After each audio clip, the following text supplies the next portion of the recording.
Web Rádio MAP passa a apresentar, a partir de agora, estudos do livro Obreiros da Vida Eterna, do espírito André Luiz, na psicografia de Francisco Cândido Xavier, na comunicação de Célia Correia e Nivaldo Gervásio.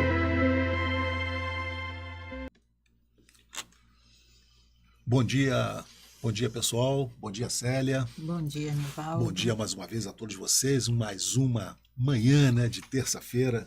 Estamos aqui para dar continuidade no nosso estudo do livro Obreiros da Vida Eterna. A gente sempre repete, porque sempre tem gente de primeira vez ou acessando o nosso estudo, acessando as páginas do MAP e se deparando com esse estudo dessa quarta obra de André Luiz, em que ele aborda para nós esses 5 desencarnes, né? Uma equipe é vinda do nosso lar, com o Jerônimo como instrutor, né? André Luiz, o Padre Hipólito, Luciana.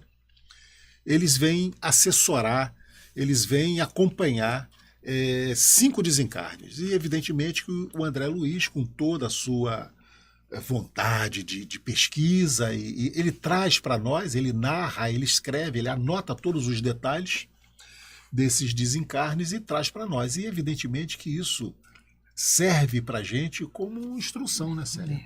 É ensinamento. Ensinamento. Como que nós temos que nos comportar na vida, primeiro, né, para que a gente tenha um desencarne tranquilo. Quem nos acompanha, quem já leu esse livro e se recorda das narrações, vai perceber que André Luiz faz questão de mostrar isso para a gente. Nós estamos no quarto desencarne. Quarto desencarne, exato. E cada um tem a sua característica. Nenhum dos 4 são iguais. E a gente observa, né, Célia, que o desencarne vai variar exatamente de acordo com cada um conduziu a sua vida. A gente teve o Dimas, né, que era um espírita médium e que enfrentou a dificuldade. Né? Tivemos lá o Fábio, que não era espírita, que não tinha uma religião específica, mas era um homem voltado ao bem, voltado aos ensinamentos cristãos.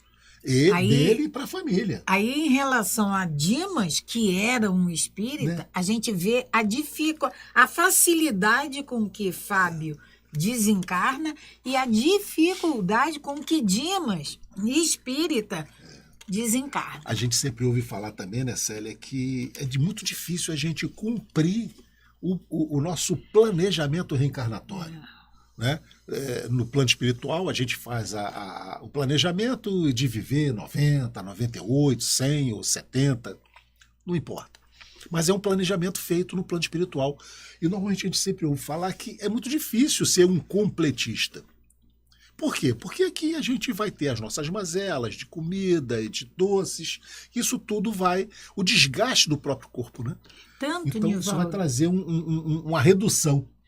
Tanto, Nivaldo, que quando nós reencarnamos, nós não viemos com 100% das nossas dívidas. Não teria como. Nosso Pai, pela misericórdia do nosso Pai, nós não viemos com toda a 100% Ou seja, das Célia, nossas dívidas. Quitar as nossas pendências. Não teria como. Nós não temos ainda estrutura física, nem emocional, espiritual para suportar pagar tudo que nós já estamos devendo. Né? A gente vai abatendo em suaves parcelas. Prestações, né? E infelizmente, Célia, muitas das vezes a gente vem com um carnezinho para quitar, a gente não paga e ainda voltamos com outro, né? Mas o que eu queria chamar a atenção, Célia, é que nós tivemos um caso aqui que a André Luiz aborda para nós de moratória. Ou seja, a pessoa... Albina, né? Ela foi completista, ela vive todo o período que ela precisava e no final ainda é dado um prazo a mais. É evidente que a André Luiz mostra para nós que isso não foi dado, porque a Albina queria. Essa moratória foi concedida porque, após uma avaliação, percebeu-se que a permanência da Albina seria lucrativa, vamos assim dizer, né? Era para útil, para a comunidade. Não pela Albina, mas pela comunidade. Né? Especificamente pelo bebê que estava nascendo de uma das suas filhas, né? Que poderia ser abalado com a morte da mãe. Então é concedido essa moratória até que a filha tenha, então, o bebê. E esse bebê tinha uma missão especial de dar continuidade na obra evangélica, porque a Albina é evangélica. E aí a gente percebe Dimas, espírita. Cavalcante não era espírita, não tinha religião. Ele era espiritualizado. O Fábio. O Fábio. E a Albina, que era evangélica. Sim. E tem a moratória. Teve essa moratória. Ou seja, e nós estamos agora, Célia. Nós não vão nos perguntar qual é a nossa era a religião. religião. Não vão. Quando desencarnarmos, ninguém vai nos perguntar se éramos espírita, católico, evangélico ou... É o que nós fizemos. O que nós fizemos, né, Célia? O que nós estamos levando no coração e na nossa mente. Isso é o que vai ser cobrado para nós. E nós estamos agora no capítulo 18, em que nós estamos vendo o desencarne do Cavalcante. Cavalcante, só fazendo um breve resumo, né, Célia? Ele é católico, né? Fervoroso, ao ponto de sua esposa ter o abandonado e ir morar com outra pessoa, porque ele só vivia na igreja. Ela, inclusive, chegou a dizer para ele muitas das vezes, para ele levar a cama para a igreja. Como a gente ouve, né? Também, muitas das vezes nossos familiares falarem isso. Você vai levar a sua cama lá para o centro espírita também? Né? Então, Cavalcante... E aí, no momento em que, inicialmente, ele tem uma revolta, né? Mas agora, com a proximidade da morte, Cavalcante ele cai meio que em si, achando que ele foi culpado. E essa culpa o atormenta de tal forma que ele está preso à carne e não quer morrer. Porque no entendimento católico, Célia, é o céu e o inferno. E no entendimento católico também tem aquelas palavras que a gente fala no casamento, na tristeza. Até que a morte os separe. Então, Cavalcante se culpabiliza de tal forma que ele está com um câncer generalizado, mas ele não se deixa morrer. Né? Porque ele acha que vai para o inferno. Então, ele convoca a presença de um padre para se confessar e tudo mais. É esse quadro que nós estamos vivendo, e nós vamos ver qual é a solução que a equipe do André Luiz, a equipe do Jerônimo, vai dar no plano espiritual para confortar um pouco o Cavalcante. Porque... Eu até, Célia, separei aqui uma parte, né, interessante que diz assim, ó: informando-se de nossa resolução de modo vago, através dos canais intuitivos, o doente, pela mãezinha, chamou o capelão. Então, o Cavalcante ele foi intuído de que ele estava próximo a morrer. Então, ele chama um capelão para se confessar. Mas o importante, o interessante é que André Luiz está narrando isso, né? E ele diz assim... emanações desagradáveis se desprendiam da organização fisiológica do Cavalcante durante a conversa com o padre, né? O pobre Cavalcante, mal suspeitando a paz que o aguardaria na morte. Olha só, o Cavalcante não tinha noção da paz que ele teria quando ele desencarnasse. Por quê? Porque ele cumpriu a missão dele. Mas ele estava na dúvida. Ele tinha certeza de que ele tinha errado muito nessa vida. Mas, pelo contrário, uma paz muito grande o aguardaria na hora do desencarne. E André, Nivaldo, ainda nos narra que Cavalcante ele não desejava, daí o porquê dele relutar para desencarnar, ele não desejava partir sem se reconciliar com a esposa. Então, nós paramos assim, Célia. A dor desenha a tela da lógica no fundo da consciência. Com muito mais nitidez que todos os compêndios do mundo, a morte próxima enchia aquela alma formosa de sublimes reflexões. Entretanto, o medo alojara-se dentro dela como um sicário invisível. É o André Luiz narrando o estado do Cavalcanti. Cavalcanti, que via tão bem na paisagem dos sentimentos humanos, permanecia cego para o outro lado da vida, de onde tentávamos auxiliá-lo em vão. Ele estava agarrado, né? E eles estavam ali, a equipe e que André Luiz fazia parte, eles estavam ali exatamente para auxiliar esse desencarne. Mas não conseguiam.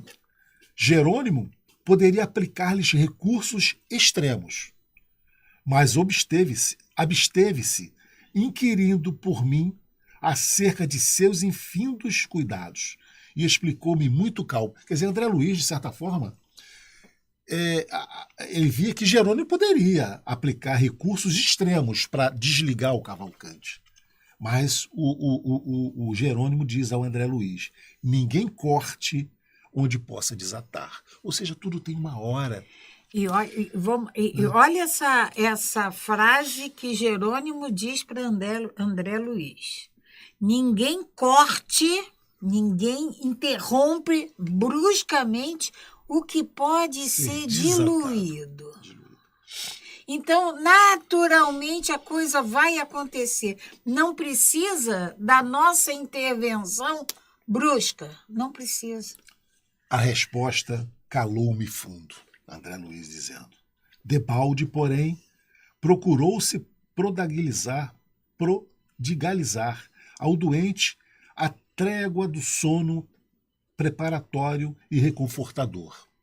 Cavalcanti reagia insistente, sentindo-nos a aproximação e interferência de leve.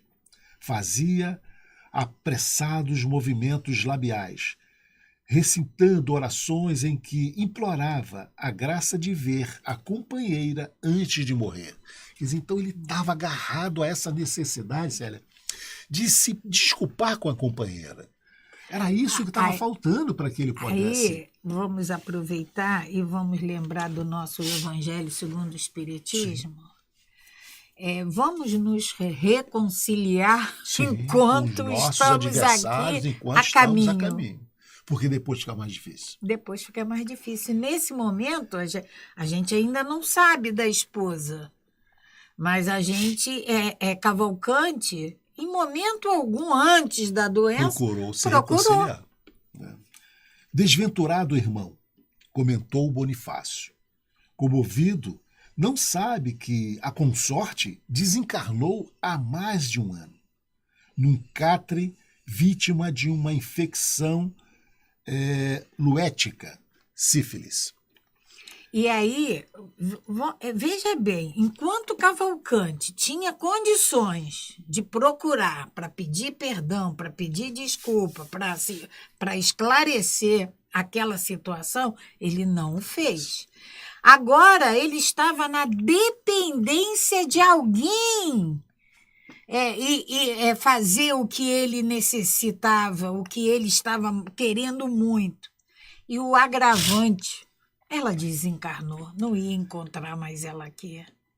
Aí tudo muito mais difícil. Jerônimo não se moveu, mas lutei contra mim para não disparar interrogações, a torto e a direito, em busca de pormenores.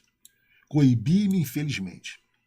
A hora não comportava perguntas inúteis. Meu assistente, como se houvera recebido a mais natural das informações, dirigiu a palavra ao companheiro, recomendando: Bonifácio, nosso amigo não pode suportar por mais tempo a existência no corpo carnal.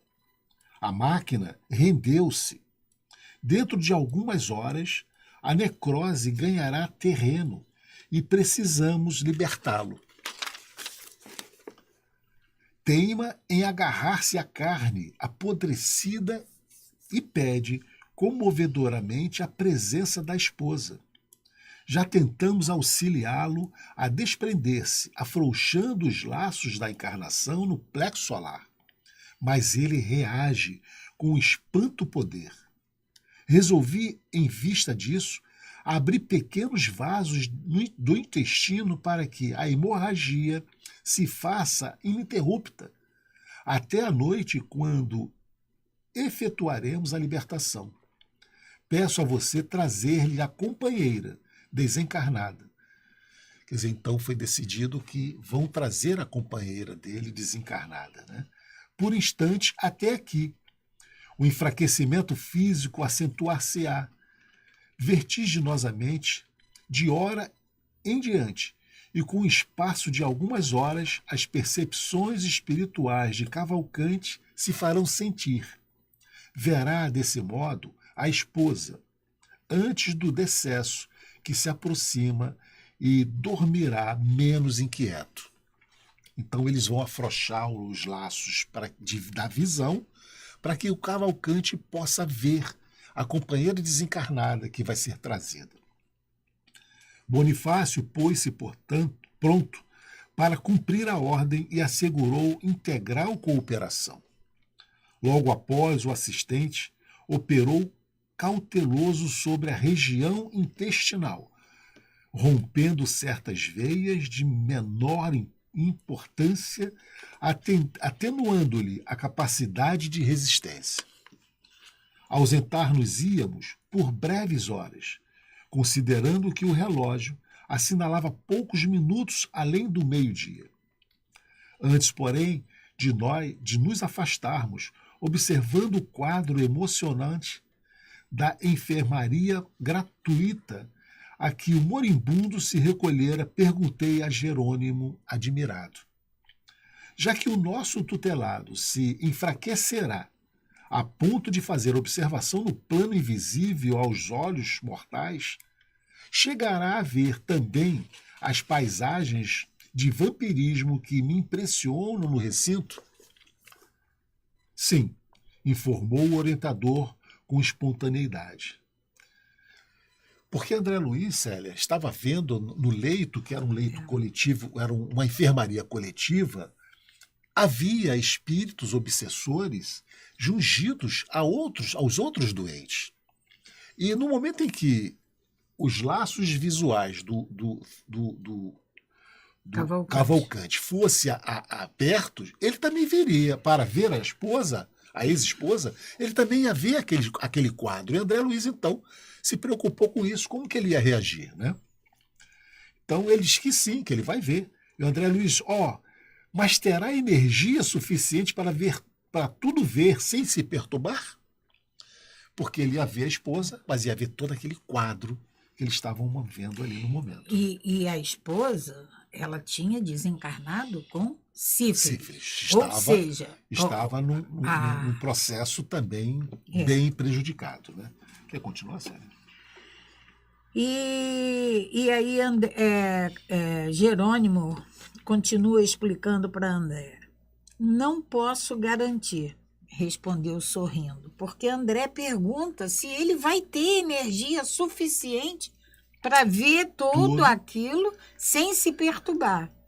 Aí Jerônimo responde para André. Não posso garantir, respondeu sorrindo. Naturalmente, qualquer espírito encarnado diante de um quadro desses poderia ser vítima da loucura e possivelmente atravessaria algumas poucas horas em franco desequilíbrio, dada a novidade do espetáculo. E eles vão narrar parte desse espetáculo para a gente ter noção do que acontece dentro de um hospital. Quando a luz aparece em determinado plano, onde a criatura esteja apta para ver, tanto se enxerga o pântano como o céu. Questão de claridade e sintonia, simplesmente. Célia, às vezes a gente espírita, né? gostaria, desejaria de ser médium. Médio vidente, médio audiente, mas o que o André Luiz está dizendo para nós é que quando essa luz, né, se abre para nós de enxergar, a gente só gostaria de enxergar coisa boa. Mas quando se abre, a gente vai enxergar o bom, mas também vai enxergar o ruim. Esse é que é o problema.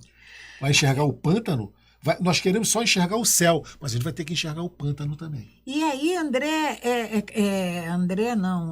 Jerônimo, ele diz para a gente a questão de claridade é uma questão de claridade e sintonia simplesmente. Aí vamos lembrar que nós somos espíritos e que nós nos reunimos por afinidades.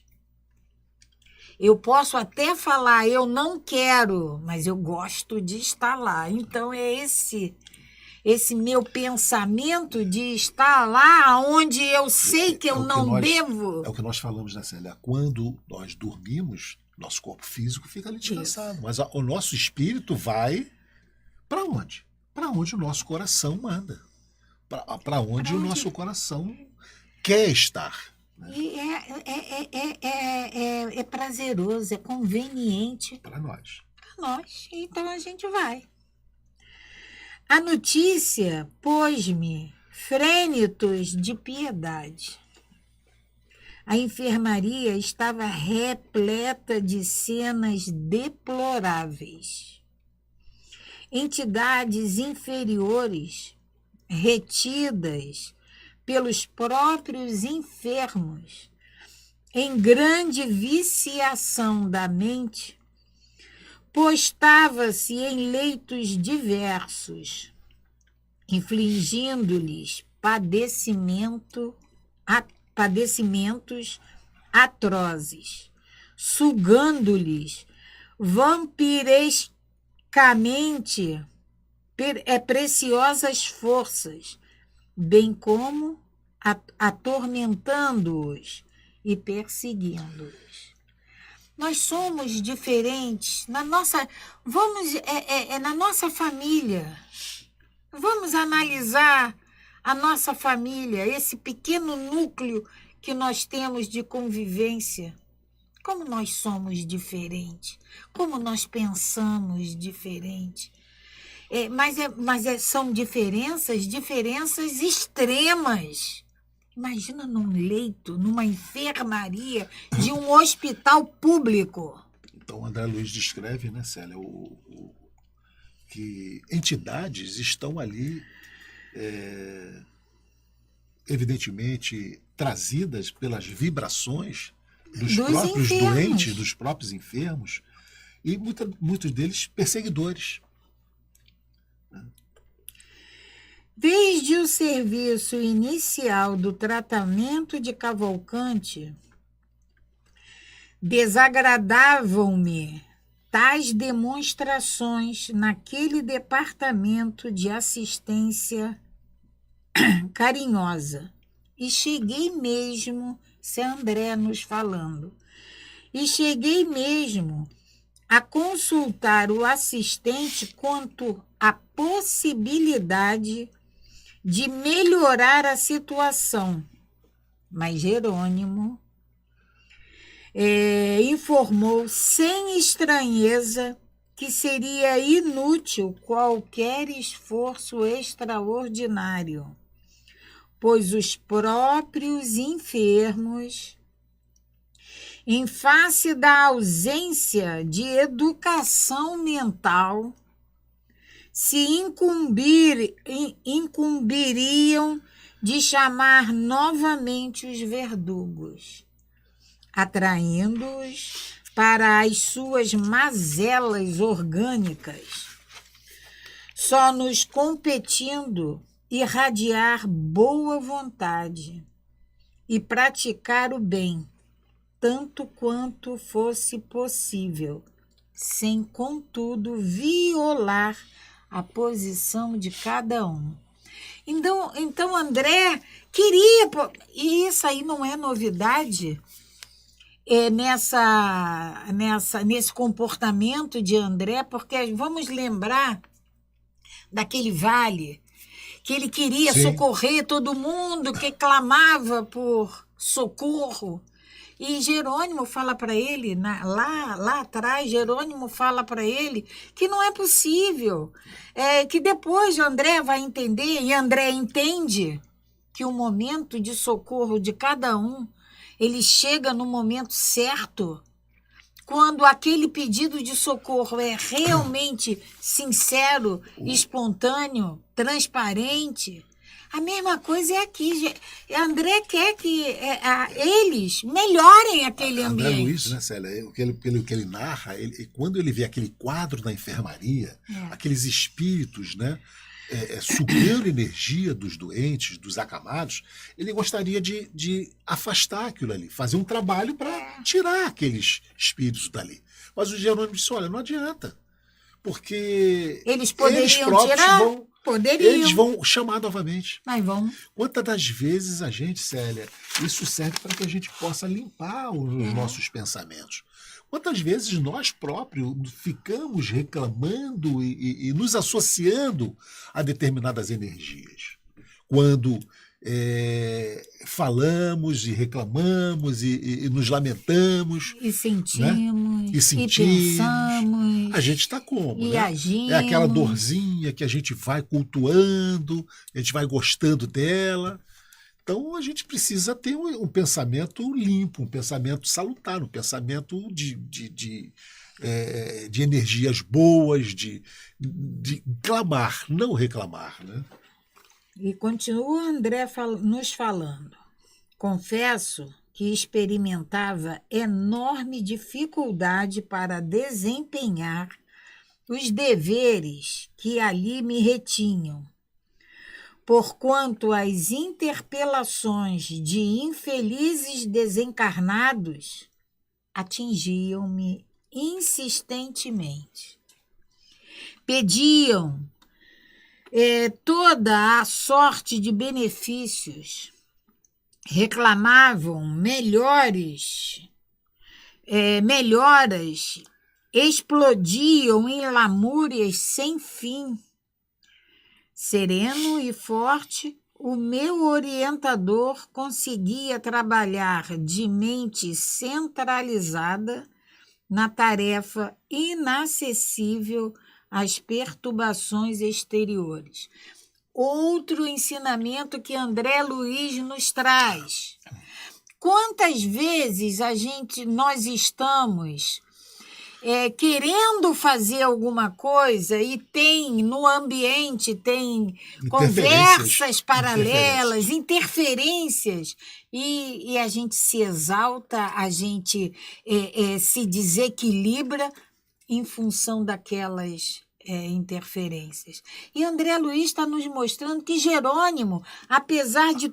A André Luiz incomodava. Sim, as lamúrias, as reclamações, isso aí incomodava André Luiz. Mas ao Jerônimo não, porque ele estava alheio àquilo. Conseguia se manter compenetrado lá na tarefa dele. E cortava tudo que estava acontecendo em volta. Né?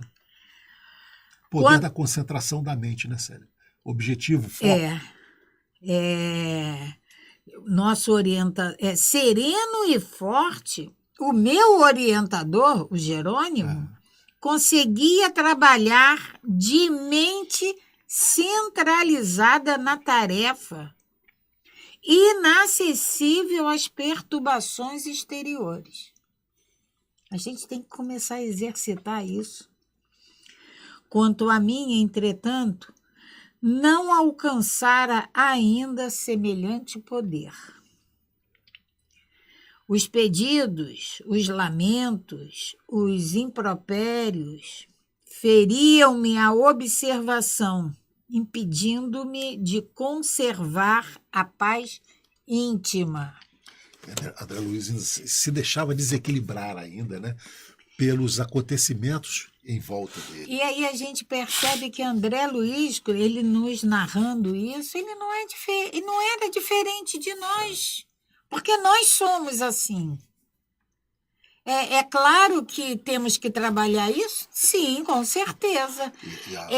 O exterior não pode afetar o nosso interior. Mas o objetivo é esse, né, Célia? Quando o André Luiz traz isso para nós, é para que a gente possa refletir. Isso. E já começar a aplicar. Como que eu posso fazer para focar no meu objetivo e não deixar o que está acontecendo à volta, e, Célia, trazendo até para a própria casa espírita. Quantas vezes a gente fica incomodado pela ação dos outros?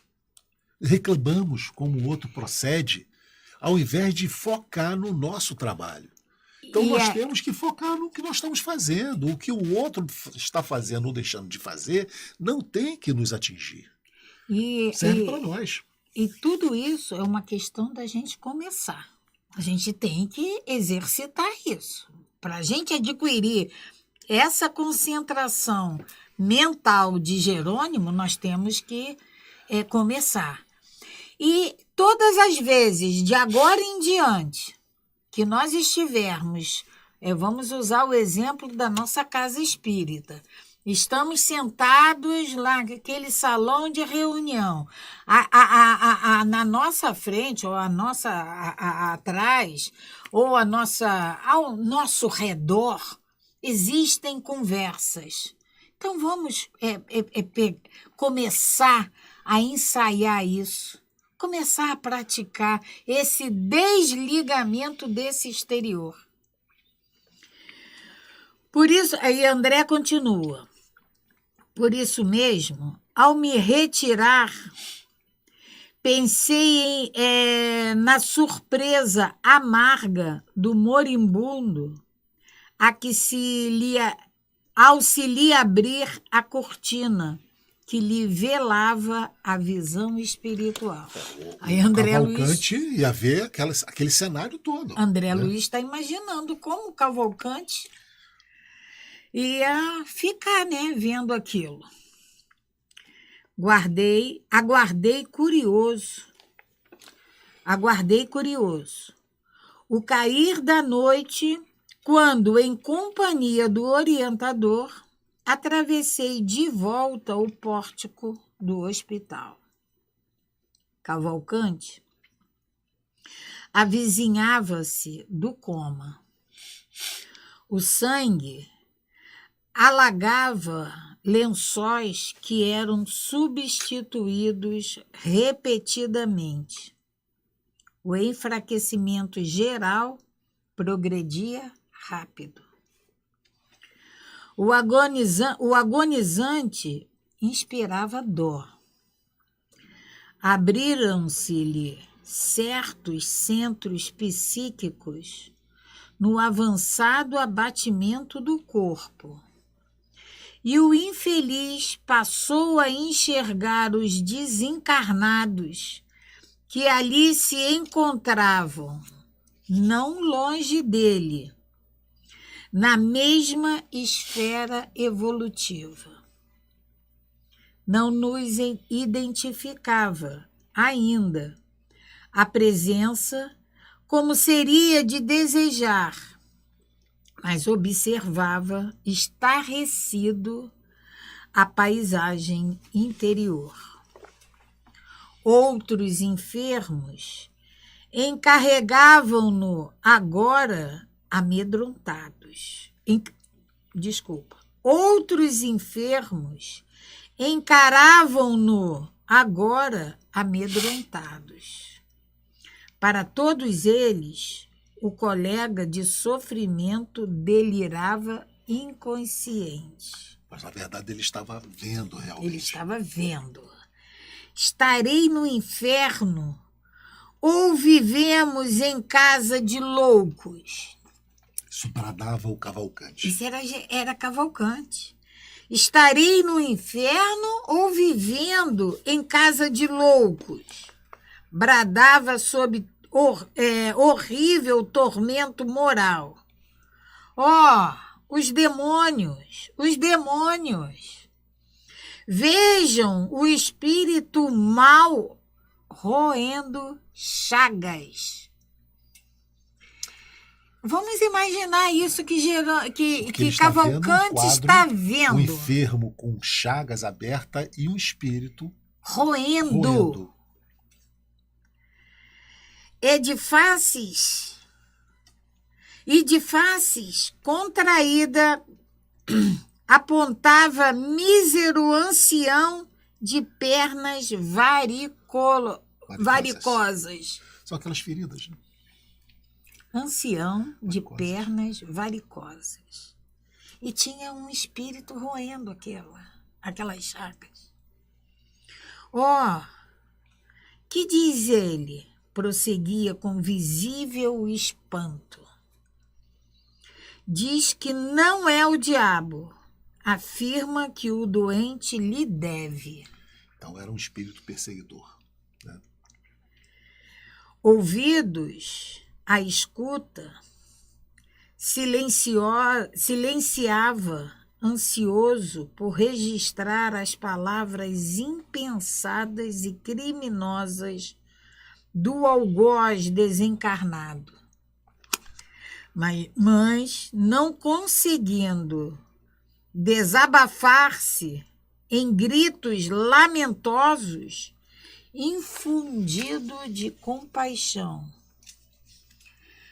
Não fora por fraqueza invisível, ter-se-ia levantado com impulsos de louco.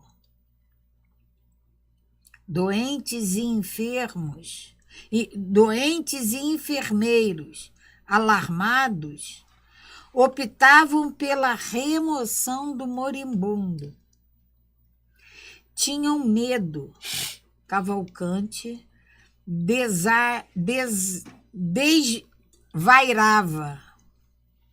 Ele estava completamente absorvido por aquela visão que ele estava tendo naquele momento. Então ele estava aos nossos olhos, ele estava realmente louco. Cavalcante desvairava, consolavam-se, todavia, na expectativa de a hemorragia abundante pronunciasse termo próximo, que chegasse logo ao fim. Desencarne dele, né? Jerônimo ministrou-lhe, então, piedosamente recursos de reconforto, e o agonizante aquietou-se devagarinho. Não se passou muito tempo e Bonifácio entrou conduzindo verdadeiro fantasma. Bonifácio ficou encarregado de trazer a ex-esposa do Cavalcante. A ex-consorte, convocada à cena, assemelhava-se em tudo à sombra espectral. Não via o nosso coordenador, mas obedecia-lhe a ordem. Penetrou o recinto arrastando-se.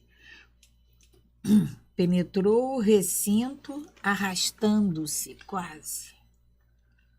Satisfazendo o guia automaticamente, veio ter ao leito de Cavalcante. Fitou com intraduzível impressão de horror e gritou longamente, perturbando-lhe a hora do alívio. O moribundo voltou-se e viu-a. Alegre sorriso estampou-se-lhe no escaveirado rosto. Pois é tu, Bela. Graças a Deus, não morrerei sem pedir-te desculpa. Então, nesse momento, o Cavalcante enxerga a ex-esposa, né? E apesar dela estar com a aparência também desgastada, próxima àquele ser exterior que Cavalcante tinha visto, ainda assim ele diz: pois é tu bela. Graças a Deus, não morrerei sem pedir-te desculpas. Aí aqui a gente pode, já que a gente não sabe perdoar, porque dois sentimentos que nós temos que aprender com urgência, e vamos aprender. Mas isso sabe, isso é meta. Perdão e amor. Esses dois sentimentos a gente ainda não sabe expressar. Esse amor, o amor divino, o amor universal, esse a gente ainda não sabe. E o perdão, que a gente também não sabe. Mas então vamos começar desculpando. A gente começa desculpando, daqui a pouco a gente está fazendo, está praticando o perdão. Faz um esforço para desculpar, né? Que isso a gente vai trabalhando até chegarmos à possibilidade de perdoarmos. Né? A ternura, aqui me surgiu uma dúvida, Nivaldo. Essa Bela era o nome dela ou era a Bela que ele estava vendo? Eu acho que era uma forma de tratamento que ele tinha com ela, né? Então, quando ele se refere, pois é tu, Bela, como eu acho que ele tratava a esposa, a ex-esposa, né? A ternura com que se dirigia a tão miserável figura. Então, ele ainda, né? Ele estava tendo aquele reflexo do que ela foi para ele um dia, né, Célia? Ele estava vendo ela com o coração. Né? Exatamente. Né? Ele estava vendo ela com o coração. Ela era essa figura miserável, né? Uma miserável figura que causava compaixão, mas ele estava vendo com os olhos do coração, né? A ternura com que se dirigia a tão miserável criatura causava compaixão. A esposa abeirou-se do leito, tentando ajoelhar-se. Ouvindo-o, assombrada, retrucou aflita: Joaquim, perdoa-me. Perdoar-te? Replicou ele, buscando inutilmente afagá-la. Eu, sim, fui injusto contigo, abandonando-te ao léu da sorte. Por favor, não me queiras mal.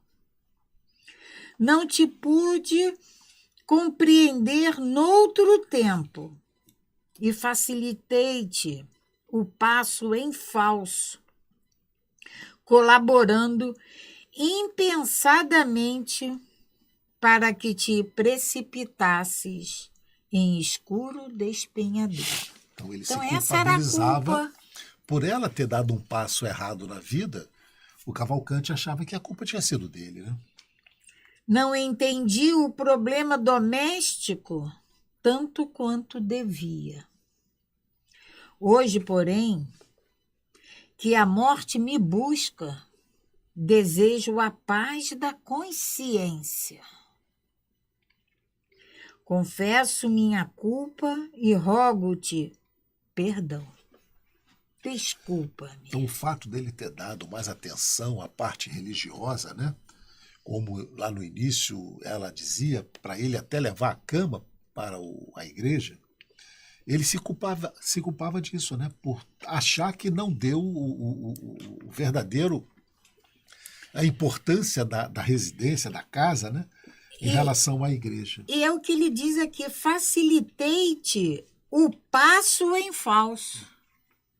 Mas é claro, vamos lembrar que a decisão final foi dela. Foi dela. Cavalcante pode ter facilitado. Você não pode errar, né, Célia? E dizer, não, eu errei por conta do outro. O outro que... Não, o erro foi seu. O erro foi dela, né? Falava vencendo enormes obstáculos. No entanto, notava-se que aquele entendimento lhe fazia imenso bem. Cavalcante estava se tranquilizando, né? Pedindo perdão à esposa naquele momento. A mente apaziguara-se-lhe. Contemplava a esposa, reconhecido, quase feliz. Ó Joaquim, replicou a mísera, perdoa-me. Nada tenho contra ti. O tempo ensinou-me a verdade. Sempre foste muito leal, sempre foste meu leal amigo e dedicado marido. O moribundo escutou-a, esboçando expressão fisionômica de intensa alegria. Fitou-a em êxtase, totalmente modificado, e murmurou: agora estou satisfeito, graças a Deus. Nesse instante, o mesmo médico que víramos pela manhã avizinhou-se do leito para a inspeção noturna, acompanhado de diligente enfermeira. Chamado por ele, voltou-se Cavalcante e, pondo na boca todas as forças que lhe restavam, notificou feliz: veja, doutor, minha esposa chegou enfim. Aí enlouqueceu de vez. O médico fazendo a visita noturna, e aí o Cavalcante fala com o médico que a esposa estava ali fazendo uma visita a ele. E feliz. Veja, doutor, minha esposa voltou enfim. Minha esposa chegou enfim. E, interessada em conquistar a atenção do interlocutor, prosseguia: estou contente, conformado. Mas minha pobre Bela parece enferma, abatida. Ajude-a, por amor de Deus. Relanceando em seguida o olhar pela extensa enfermaria e fixando os quadros tristes entre encarnados e desencarnados, inquiriu: por que motivo tantos loucos foram internados aqui? Olhem aquele. Parece sufocar o infeliz.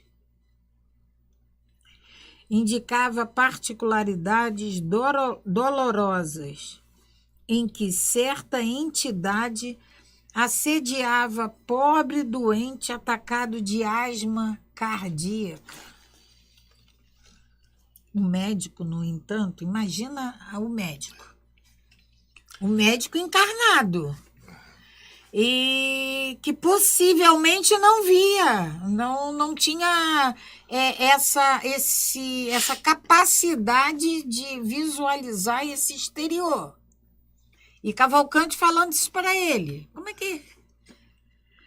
O médico, no entanto, contemplou-o compadecido e disse à servente: é o delírio precedendo o fim. Célia, e nós estamos chegando ao nosso fim do nosso estudo na manhã desta terça-feira, né, Célia?